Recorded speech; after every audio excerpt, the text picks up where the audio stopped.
Merci pour cette intervention très riche et pour les 3 interventions d'ailleurs. On a un temps d'échange avec la salle, donc n'hésitez pas à poser vos questions puis à vous présenter avant de poser la question. La question s'adresse à la fois. Est-ce que vous pouvez vous présenter, s'il vous plaît? On entend mieux pour l'enregistrement avec le micro. Donc, le professeur Hlou, je suis consultant dans le domaine des énergies renouvelables et développement durable dans les pays de l'Afrique subsaharienne. Ma question s'adresse à la fois à M. Jouj, avec sa casquette CDGienne, si je dis en dehors de ZNETSA, et à M. Blond de l'Agence française de développement. Jusqu'à quel point il n'y a pas, je ne veux pas utiliser le mot confrontation, entre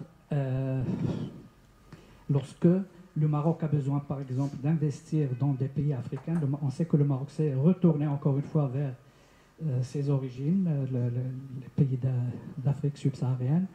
Il a des projets gigantesques, par exemple le fameux pipeline de gazier qui va traverser 11 pays. Alors si je prends juste un petit bout au nord, entre le Maroc, la Mauritanie et le Sénégal, jusqu'à quel point l'Agence française de développement peut intervenir sans qu'il y ait chevauchement, disons, entre les intérêts français purs et celles du Maroc. Merci.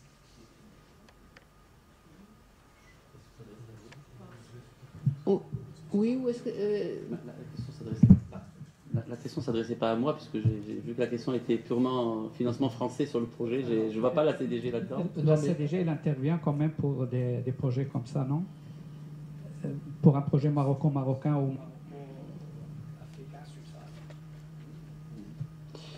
Moi, je vais vous faire une réponse très courte, c'est que l'Agence française de développement ne fait pas d'aide liée. Hein, donc ça, c'est... Alors, Excuse-moi, qu'est-ce que tu appelles? C'est-à-dire que les financements de l'AFD ne sont pas liés directement à la défense des intérêts des entreprises françaises. Hein. Le Trésor français fait cela. Il est même, dans sa partie développement, fait pour ça. Mais moi, je ne vous réponds pas au nom de la politique publique française, je vous réponds au nom de l'AFD. Il n'y a pas d'aide liée, et c'est vraiment exclusivement de l'aide déliée, d'ailleurs, qui est pratiquée par l'AFD. Donc, la défense des intérêts français, voilà, c'est pas le sujet à l'AFD. S'il y a des entreprises françaises présentes dans les grands projets, bon, bah, tant mieux, mais ce n'est pas un facteur conditionnant l'intervention des financements de l'AFD. Indépendamment de la politique du gouvernement français, en quelque sorte. Merci.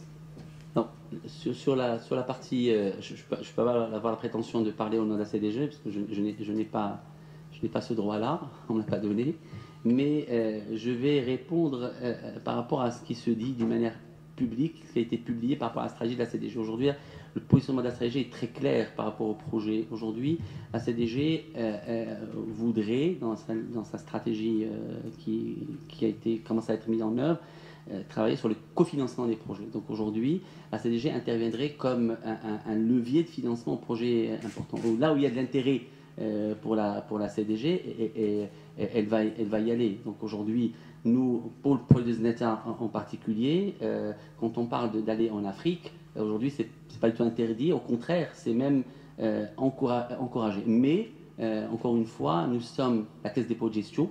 Nous gérons les retraites des uns et des autres. Et donc, nous avons une obligation de rentabilité minimale de par notre texte de création de 59 qui nous oblige à aller dans des opérations qui garantissent une rentabilité minimale pour la pérennité de la caisse de retraite. Mais il n'y a pas d'interdiction. Bien sûr, il y a des orientations par rapport au projet. On est beaucoup sur l'agroalimentaire aujourd'hui. C'est notre orientation. Nous sommes sur le renouvelable, beaucoup, le durable énormément. Et nous restons bien sûr dans nos métiers classiques, la gestion des fonds, la banque, etc. Voilà, donc une partie de la réponse, je ne peux pas dire plus. Merci. J'ai déjà le micro. Deux questions. On va avoir les deux questions en même temps. Pardon. Rachid Alilouche, architecte.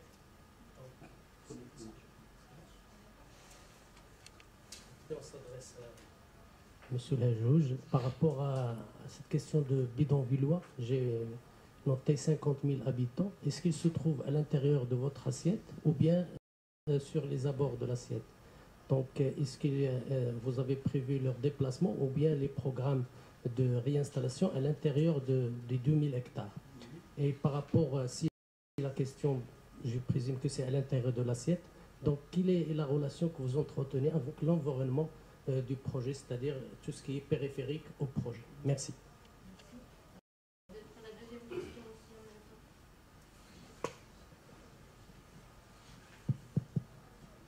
Merci.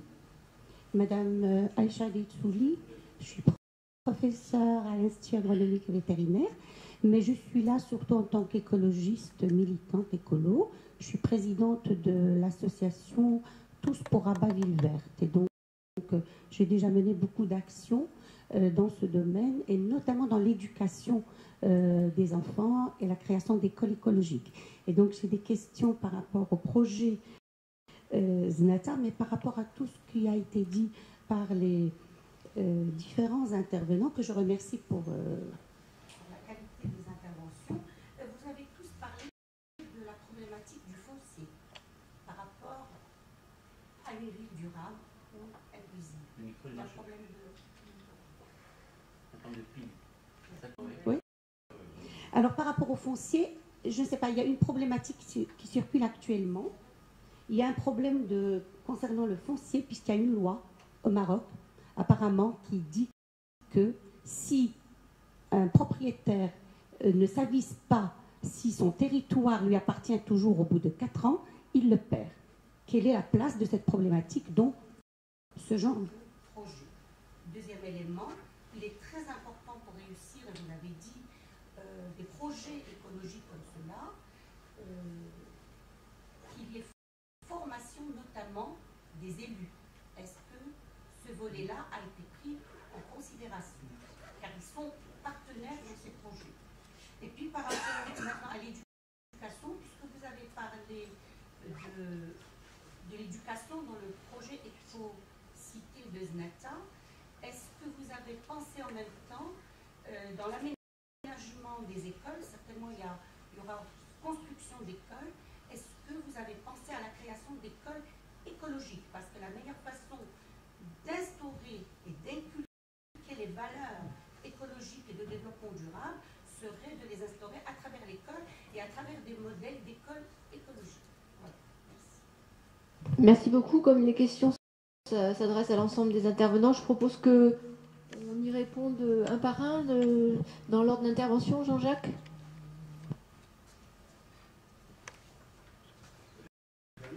Question, mais je voudrais focaliser sur la question du foncier, sur lequel je ne suis pas forcément le plus compétent d'ailleurs sur la table, mais parce que je pense que c'est le problème essentiel. On l'a, je crois que tous les trois l'ont dit, mais je pense que on n'a peut-être pas assez insisté sur ce point-là, et on peut le faire encore plus. On a dit les uns et les autres, enfin, en tout cas, il a été dit que les aspects informels, on a parlé de bidonville, mais on peut parler au-delà des bidonvilles de la notion d'informalité, est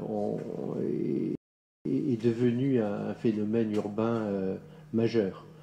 Si on sort de nos sociétés et que l'on regarde un petit peu plus vastement dans le monde, aux portes de nos villes, ici, ailleurs, en Europe, l'informalité devient presque, j'exagère, mais à peine, la norme.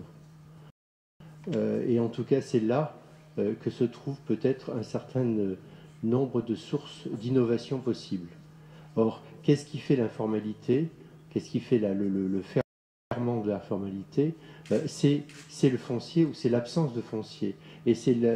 Et on voit que dans des villes informelles autour de la Méditerranée, je pense aux Balkans, je pense à la Grèce, je pense à un certain nombre de pays du Sud, cette notion de foncier dans l'informalité est intéressante parce que justement il n'y a pas de propriété souvent. Et là, il y a souvent des solutions très innovantes en matière de droit à je ne sais quoi. Mais justement, on manque encore beaucoup d'éléments, il faut ou comparatifs en tout cas, sur que veut dire le droit à habiter dans quelque chose d'informel. Et là, je pense qu'il y a à la fois du travail à faire en termes d'analyse, de recherche, de travail, et l'ONU le fait d'ailleurs en grande partie, mais il y a encore du travail à faire, non pas sur le terrain uniquement, mais sur comment adapter un certain nombre de situations innovantes dans nos territoires. Je suis professeur associé à l'Université de Tirana et j'ai formé un certain nombre de doctorants sur cette question-là à Tirana, qui est la Mecque, si je peux dire, de l'informalité en Europe. Et il y a toutes sortes de questions qui sont extrêmement intéressantes à ce niveau-là, notamment les relations publiques-privées, notamment la notion d'espace public, notamment la notion d'éducation que vous avez évoquée. Et je pense que là, il y aurait pour nous, chercheurs, un travail essentiel à faire pour trouver des solutions innovantes qui seraient adaptées à des questions, à des situations telles que celles que vous avez évoquées tout à l'heure. Un petit mot en complément, c'est que c'est un champ de recherche passionnant, et pour les financiers c'est un vrai casse-tête, parce que vous voyez bien, de par les chiffres de démographie, d'explosion démographique que je vous rappelais tout à l'heure, ça renvoie à de l'informel, évidemment. Ça veut dire que la croissance démographique n'est pas maîtrisée, la gestion des biens publics n'arrive pas à suivre au même rythme, et donc implantation sauvage. Et quand vous n'avez pas la maîtrise du foncier, vous n'avez pas de maîtrise de l'aménagement, évidemment. Donc c'est vraiment une tension très douloureuse entre l'informel et le foncier, qui est peut-être le sujet qui, parmi tous les autres, suppose de la régulation. Parce que derrière le foncier, vous avez un besoin de planification publique, un besoin d'organisation des droits de propriété, un besoin d'organisation de la fiscalité, bref, d'un État et de structures infra-étatiques installées, compétentes, légitimes vis-à-vis de la population. Et donc cette tension, elle est extrêmement compliquée, et ce qui fait que, quand je vous disais, via nos différents leviers d'intervention, c'est pas avec des prêts que vous résolvez le sujet, c'est en faisant de l'accompagnement de politique publique, en capacité, en conseil, pour mettre en place des fondamentaux de fiscalité, que vous arrivez à apporter des réponses un peu pragmatiques. Mais bon, vu d'un financier, c'est quand même, vous dites, la question. C'est vrai que c'est une question absolument majeure.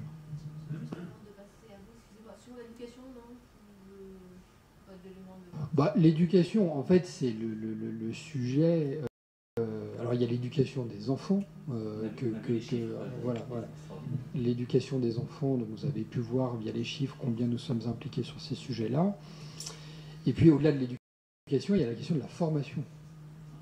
Et formation des adultes, formation tout au long de la vie, formation pour améliorer l'employabilité. Je veux dire, quand on parle de la révolution numérique, qu'on soit au nord ou au sud, la question c'est l'adaptabilité des compétences. Et donc la formation tout au long de la vie, et prendre en compte les datas dans l'aménagement urbain, c'est gentil dit comme ça, mais ça suppose d'adapter les compétences des élus, de l'administration, pour comprendre ce que cela signifie et comment ça change complètement la donne en termes d'organisation de la chose publique et de la planification. Donc oui, ça fait partie. Nous, on a un centre de formation à Marseille qui s'appelle le CEFEB, qui fait de l'appui en formation, beaucoup sur les politiques publiques, justement. Alors, formation pour nos partenaires et clients, et formation pour nos personnels internes.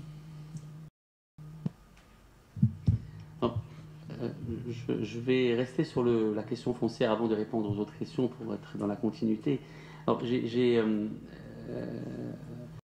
par rapport au texte de loi, déjà, on est là avec cette question. Nous sommes notre projet repose sur une DUP, sur une déclaration d'utilité publique, donc sur une expropriation. Et qui dit DUP, expropriation, dit purge elle purge un peu tout le foncier, donc on est propriétaire et cette loi ne constitue aucun risque pour nous sur le projet, mais constitue un danger puisque, bien sûr, au bout de 4 ans, si vous ne vous manifestez pas, vous pouvez perdre votre propriété si jamais quelqu'un a mis la main dessus. Donc ça, c'est dangereux. Il y a beaucoup de débats autour au Parlement aujourd'hui pour pouvoir modifier. Et... Oui, je sais qu'il y a beaucoup de débats aujourd'hui autour de ça. Mais c'est une vraie... On n'est pas concerné par cette question.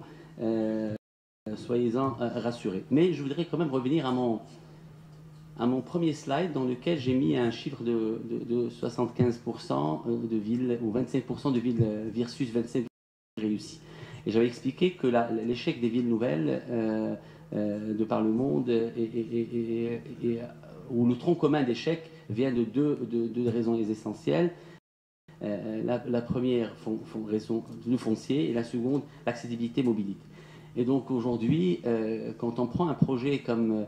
alors on cite Thamesna par exemple, qui a extrêmement été... Il y a eu des réflexions et on est en train de voir ça. Je ne veux pas critiquer un projet parce qu'il a quand même le mérite d'exister. Il y a des gens qui travaillent dessus, ils ont beaucoup d'efforts pour le faire évoluer.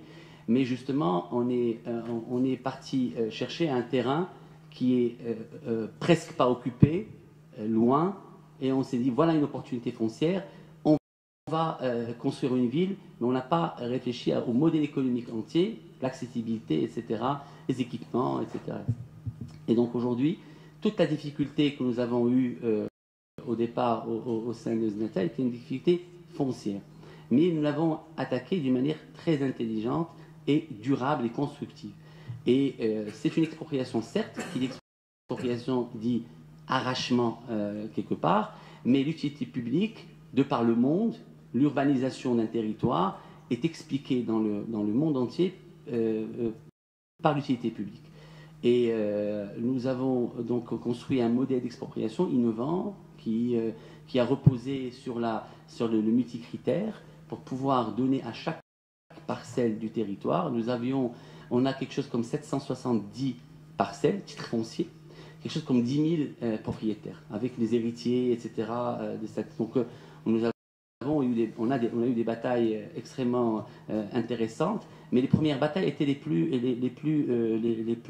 intéressantes et dangereuses. Pourquoi ? Parce que c'est elle qui a donné le tampon pour le reste du territoire. Parce que ce qui a valu la faillite des ERAC, par exemple, qui ont été remplacés en partie par le Oman, c'est justement l'expropriation mal gérée. Et quand on fait un business model d'un projet et qu'on met un coût de 50 dirhams sur un foncier parce qu'on se dit que c'est de l'expropriation, or ce que les gens ignorent, c'est que l'expropriation, quand on met un montant, le juge qui va statuer, il ne regarde pas l'aspect étatique du projet. Au contraire, il est plus du côté de l'exproprié que de l'État. Et donc il faut absolument construire l'argumentaire technique, expertise et juridique. Et à partir de là, on peut être face et sauver le projet du point de vue. Parce que sans le foncier, on ne peut pas faire le projet. Et sans le projet avec une rentabilité économique et financière plausible, on ne peut pas le faire.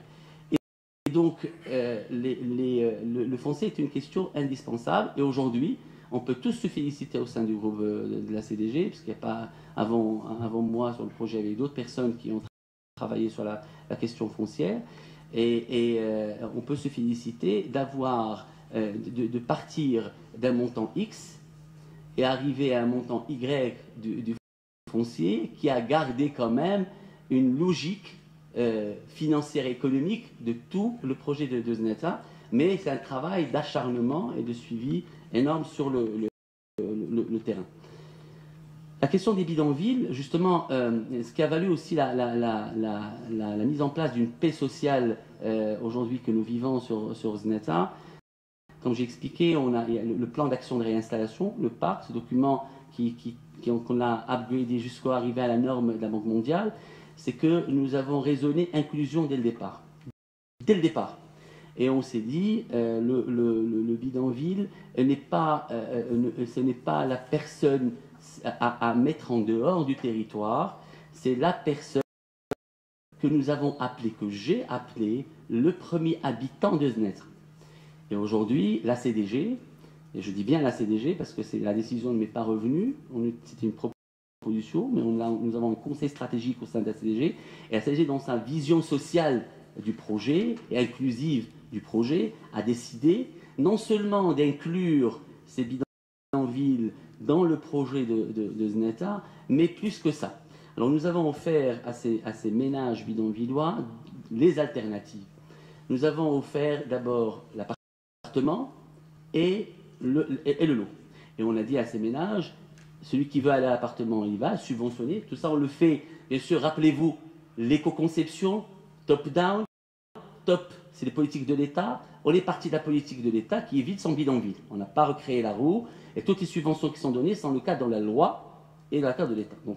Mais l'innovation que nous avons offert dans ce projet, c'est que nous avons inclus ces ménages dans le projet. Donc on a quelque chose comme 172 hectares aujourd'hui, qui est plus que 10% du projet, parce que j'ai parlé de 1830, mais ce qui est resté à la CDG, c'est 1660, parce qu'il y a 200 hectares qui sont partis au ministère de l'Équipement pour faire le port sec. Donc aujourd'hui, plus de 10% du projet a été dédié. Mieux encore que ça, il y a une densité connue des ménages par hectare. On a diminué de 30%. On a voulu offrir ce que nous avons offert d'une manière globale sur le territoire, on l'a offert à ces ménages. Quand on parle du numérique, par exemple, aujourd'hui, les ménages bidonvillois, le recasement des industriels et l'appartement, on n'a pas fait de câbles en cuivre, on a fait de la fibre optique dès le départ. Nous avons également introduit la LED. Aujourd'hui, la LED. Nous avons mis également la surveillance des réseaux au niveau de ces. Donc, c'est les premiers habitants. Je voudrais, à travers toutes les formations qu'on fait, à travers des ateliers d'inclusion, à travers faire oublier ces gens qui sont ghettoisés et qui sont une manière de dégager l'emprise. Non, c'est une manière de construire le projet avec eux. Et ça, c'est important de le souligner, ce n'est pas une occasion. Alors, la relation périphérique est une question très intéressante. Et là, j'ai avec nous dans la salle une personne qui a travaillé dans l'étude d'impact sur l'environnement du projet des Zneta qui était à Novec. Et justement, dès le départ, alors, on a travaillé avec Aegis et Novec sur l'étude d'impact sur l'environnement.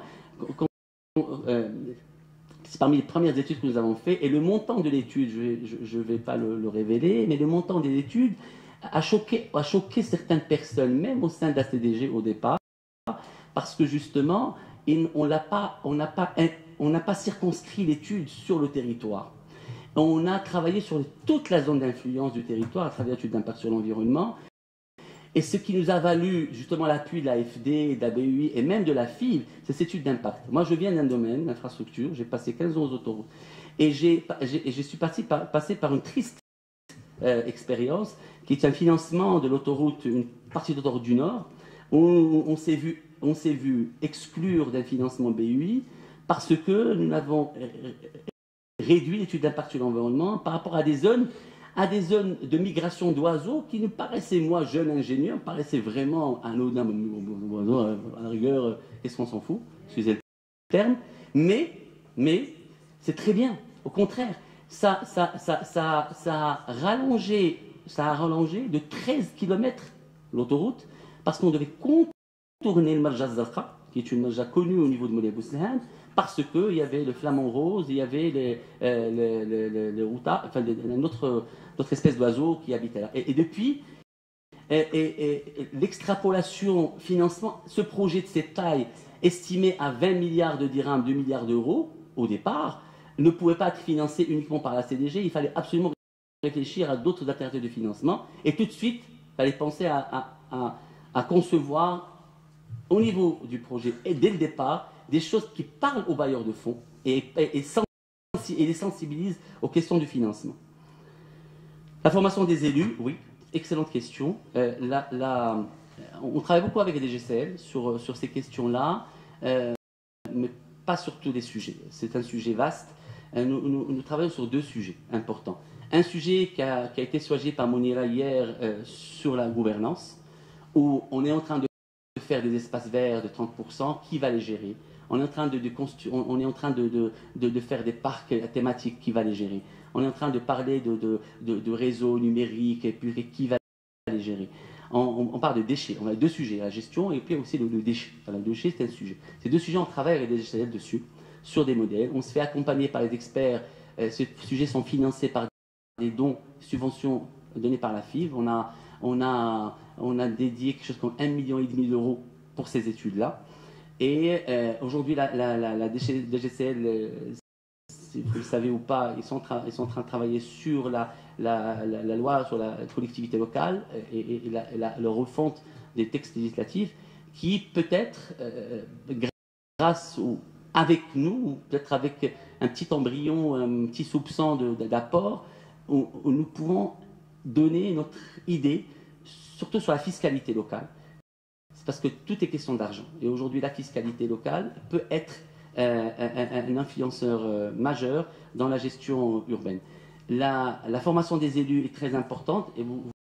Et quand on parle de plan de formation pour l'employabilité, on a intégré également les élus sur ces questions. Et contrairement à ce qu'on peut penser, parce qu'on a souvent on casse du sucre sur le dos des élus, non, c'est faux. Nous avons des élus, il y a des bons et des mauvais partout. Nous avons des élus au sein d'Aïn Halouda qui sont vraiment très assoiffés. Ils viennent, nous avons construit le référentiel avec eux. Ils étaient assidus, ils assistent. La cellule développement durable au niveau de la préfecture, j'applaudis. L'agence urbaine, j'applaudis.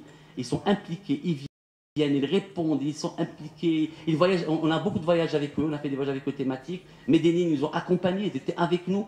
Donc aujourd'hui, il faut donner l'occasion aux gens de s'exprimer. Et encore une fois, rappelez-vous, l'éco-conception, c'est toutes les parties prenantes qui interviennent. Je finis par votre dernière question qui a... non, il y avait deux questions encore. Sur les écoles. Oui. Alors, sur les écoles, nous avons la charge, nous, de faire un plan, de faire un concept. C'est l'agence urbaine qui a l'obligation légale de le concevoir in fine et de le mettre dans le circuit d'homologation.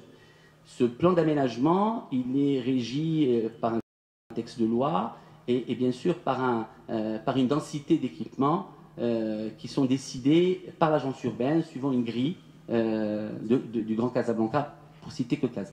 Il y a un certain nombre d'écoles. Et les écoles pour lesquelles je m'intéresse beaucoup, c'est les primaires. Et même l'école élémentaire. Et nous avons signé, il y a 3 ou 4 mois, une convention avec l'Académie régionale de formation de Casablanca pour créer ces écoles. On ne les a pas appelées écologiques, mais on les a appelées les écoles durables. Et on a, surtout au niveau du recasement, pour revenir au recasement, parce que sur le recasement des bidonvilles, nous avons l'obligation de réaliser ces équipements nous-mêmes, parce que les équipements sur la ville, c'est les ministères qui les font. Par contre, les équipements sur le recasement, ils font partie ils font partie du coût du foncier et de son épurement.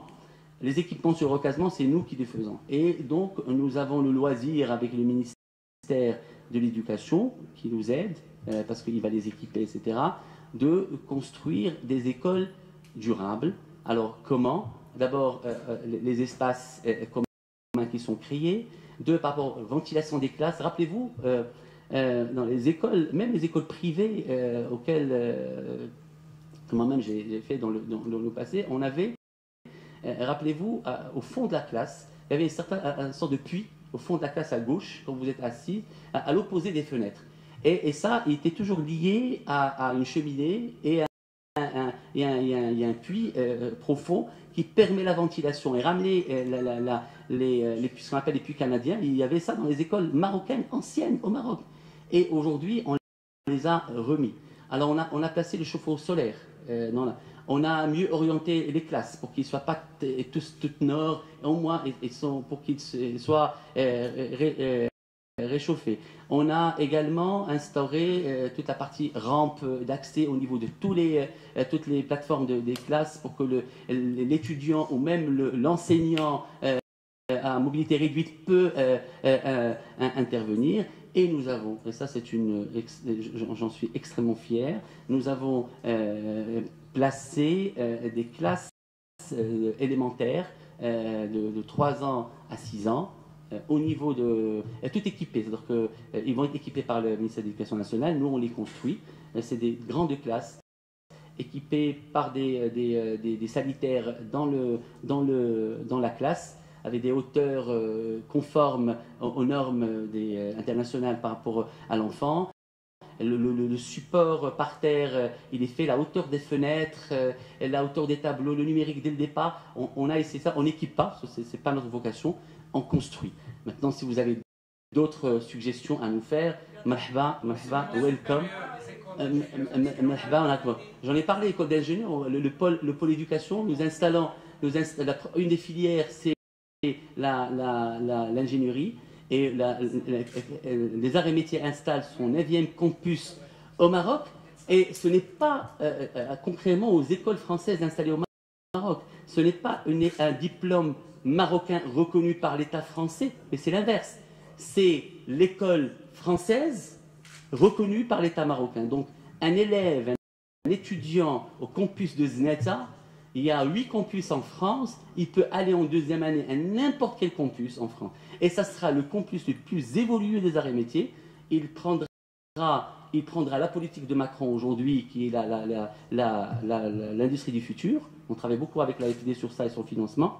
Et il prendra également le plan d'accélération industrielle du Maroc, porté par son ministre aujourd'hui. Donc, c'est vraiment un campus... l'école centrale française Non, alors l'école centrale, c'est un diplôme marocain reconnu par l'État français. Alors nous, c'est un diplôme français reconnu par l'État marocain. Ça, c'est la différence, est de taille, hein. Elle est énorme. Alors, sur la dernière question, formation des élus. Alors sur la formation des élus, la DGCL, on le fait, et il y a beaucoup de modèles qui réussissent aujourd'hui. Il y a la création des SDL au Maroc, etc., qui est un modèle intéressant. Voilà. Oui. Par rapport à vos réponses, Une question. J'ai d'autres questions. D'abord, la première concernant la formation des élus, à partir de votre modèle, comment généraliser à travers... Non, je n'ai pas dit qu'on fermait les élus. On travaille avec la DGCL. Oui, avec la DGCL. Donc, ils nous accompagnent dans toutes les questions novatrices, ils sont avec nous. Pour le référentiel, ils sont avec nous.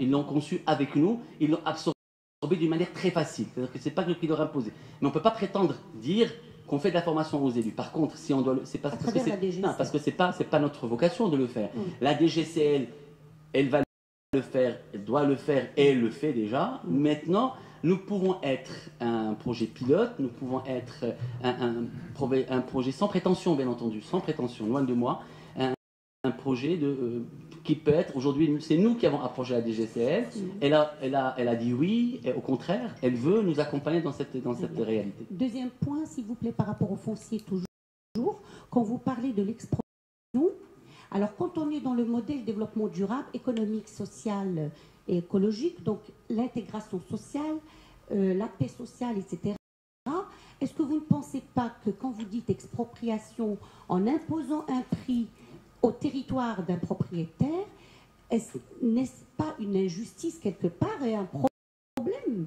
de paix sociale? Comment vous réglez cette problématique éthique, à mon sens? Vous faites, c'est une question très politique, mais je vais y répondre.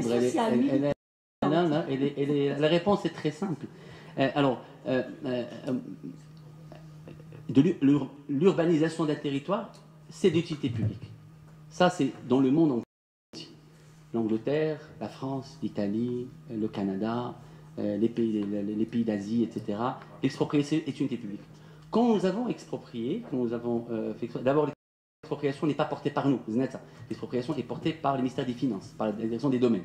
Donc nous, on développe pour le compte, et l'expropriation est portée par la direction des domaines. Nous, on met les moyens, on met la logistique nécessaire. Quand nous avons exproprié, nous avons été à un moment même attaqués en cassation jusqu'à la Cour suprême, il n'y a pas la cassation en 2010-2011. Et nous avons eu gain de cause, non pas parce que nous sommes puissants, non, parce que c'est extrêmement logique de dire que le développement territorial est une question de l'État, est une question régalienne, est une question qui n'appartient pas à une coopérative de personnes. Oui, une coopérative s'arrête à 5 hectares, à 10 hectares, à 20 hectares, à 50 hectares, à 100 hectares. Je peux faire de l'urbanisation concertée quand à l'échelle humaine est ramassé. Et d'ailleurs, l'exemple de notre ami urbaniste sur Barcelone, où ils travaillent sur le quadri, comment vous l'appelez, le modèle, le superbloc, et pourtant, à un niveau d'éducation, l'évolution, ils ont du mal à mettre en place. La concertation, elle est compliquée. Ça d'une part. Deux, n'oublions pas que Zneta, le territoire de Zneta, c'était une réserve stratégique. Qui dit réserve stratégique, il n'est pas frappé par un plan d'urbanisme, donc il n'est pas affecté à une urbanisation. Il est réserve stratégique. Alors les gens qui ont acheté des territoires, du terrain là-bas, des grands propriétaires, ils l'ont tous acheté pour des fins spéculatives. Et en se disant, comme c'est passé sur la route de Ain Halouda, ou sur Ain Aouda à Rabat, ou à Karash à Rabat également, où les gens ont acheté pour un but spéculatif. Un jour, un plan d'aménagement va arriver, et le terrain que j'ai acheté à dessous, il va en vouloir des milliards. Or, ce n'est pas ça le but. Et rappelez-vous, début des années 2000, on vivait au Maroc une crise de logement, où il y a eu une bulle spéculative tellement importante que personne ne trouvait chaussures à ses pieds, et l'État ne pouvait pas continuer à subventionner le logement social indéfiniment. Donc il fallait réfléchir à un modèle. Et l'expropriation, ou la DUP, l'utilité publique, est une manière très démocratique, je dirais, de faire Et quand ces gens avec lesquels ils voulaient la concertation, parce que moi je les connais, et quand vous leur dites, il ne vous reste que 30% de votre foncier qui va rester net au développement, et même dans ce 30%, vous devez contribuer à l'infrastructure, parce qu'aujourd'hui l'infrastructure de Zneta, elle coûte 7 milliards de dirhams, 700 millions d'euros. Qui est ces propriétaires concertés qui vont avoir la capacité de... Donc c'est une question absolument régalienne qui appartient au pouvoir public et non pas à l'individu, même s'il se regroupe. Donc ça, ce n'est pas... Alors Zneta est un projet inclusif et durable. Et cette catégorie d'expropriés, on ne l'a pas négligée. Comment? Alors, nous avons bien sûr les grands expropriés. Ceux-là, ils ont pris leur indemnité, ils ont quitté le territoire, parce qu'aujourd'hui c'est derrière nous. On a fini, on aura 95% de la cassation. Donc le sujet foncier à Zneta n'est plus un sujet, c'est terminé. Et donc les expropriés, les petits expropriés, qui ont une indemnité d'expropriation qui est inférieure à 250 000 dirhams. Pourquoi 250 000 dirhams? Parce que le logement économique subventionné par l'État est 250 000. Chaque personne qui a une indemnité d'expropriation, même un titre, par exemple, vous prenez un titre parmi les 770, vous allez trouver une centaine de propriétaires, et des héritiers, ils ont une indemnité d'expropriation petite. Ceux-là, alors, il y a des conditions d'éligibilité. Alors, c'est quoi ces conditions? Il faut qu'il ait une indemnité d'expropriation petite, inférieure à 250 000 dirhams, qui est l'équivalent de 25 000 euros. Il doit habiter sur le territoire. Il n'est pas là à Casablanca ou à Rabat, il bénéficie d'une subvention de l'État, parce que derrière c'est l'État. Et il faut que il y a des conditions, et on les a assimilées au bidonville, et on les a intégrées dans le programme des recasements et de le relogement dont on a parlé. Ça, c'est une première catégorie. La seconde catégorie, j'ai parlé tout à l'heure des fronts marins, enfin de fronts. Il y a des cabanos, nous avons dit 140 cabanos. Il y a des cabanos, ils sont là sans droit ni titre parce qu'ils occupent un terrain de l'État. Ils sont là pour les vacances d'été. C'est des cabanos à construction amovible, mais ils sont là. On n'est pas là pour détruire de la valeur, on est là pour construire de la valeur. Même ces personnes-là, quand ils résident à 100% sur le territoire et que leurs enfants sont scolarisés dans le territoire et qu'ils ont une indemnité d'expropriation des murs inférieure à 250 000 dirhams, ils sont assimilés au bidonville et rentrent dans le programme des réseaux. Donc, on a essayé, bien entendu, on ne fait pas d'omelette sans casser deux, mais on a diminué l'impact et la facture sociale tant qu'on peut. croyez-moi, la norme, encore une fois, de la Banque mondiale est tellement draconienne. Et les experts que la BUI et l'AFD nous ont envoyés, je peux vous parler des heures et des heures sur leur capacité de persuasion et d'aller sur le territoire, etc. Je crois, à mon sens, et toute modestie, avec toute la modestie que je vous dois, sans prétention, que nous avons peut-être ici un modèle qui a essayé de travailler à 360 sur l'impact de l'expropriation, en tout cas par rapport aux problèmes qui ont survenu au moment où on faisait l'expropriation. Donc non, il ne faut pas dire que c'est une injustice, au contraire c'est une injustice. C'est une injustice de laisser un front de mer qui fait 5,5 km. Vous savez, il n'y a pas à Casablanca 5,5 km de front de mer, de laisser 5,5 km de front de mer pour 650 familles, alors qu'aujourd'hui, on peut faire bénéficier 8 millions d'habitants, parce que le catchment area, la zone d'influence du produit de naissance, c'est 8 millions. Et donc, la mer appartient à tout le monde et n'a pas à 640 cabanes. Vous m'avez convaincu. J'ai une autre question, s'il vous plaît, la dernière, si vous permettez. Moi, je vais peut-être obligée de vous laisser, parce que j'ai juste une contrainte d'avion, moi. Je suis là. D'accord. Je suis désolée. Après, il y a peut-être un petit temps informel. Non, moi, j'ai juste un problème d'avion, c'est tout.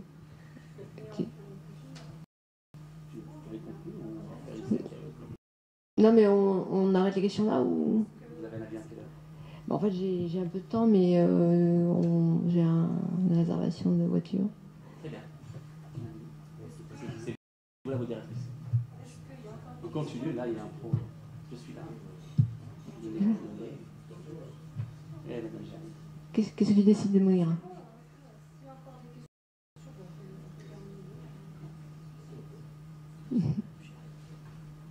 Bon. Merci beaucoup. En tout cas, merci infiniment. Est-ce qu'il y a des questions? C'était juste pour que l'ensemble puisse... Allez, vous êtes frustrés. Allez, pour une dernière question. Et vous me répondrez après si vous voulez. Et par rapport aux villes satellites qui ont été créées, vous avez bien dit que ce n'était pas tout à fait une réussite, je suis bien d'accord. Est-ce que vous pensez... Retenez le second volet de ma phrase. Oui, vous avez dit que... Ce n'est pas un échec. Je partage avec vous que ce n'était pas tout à fait une réussite.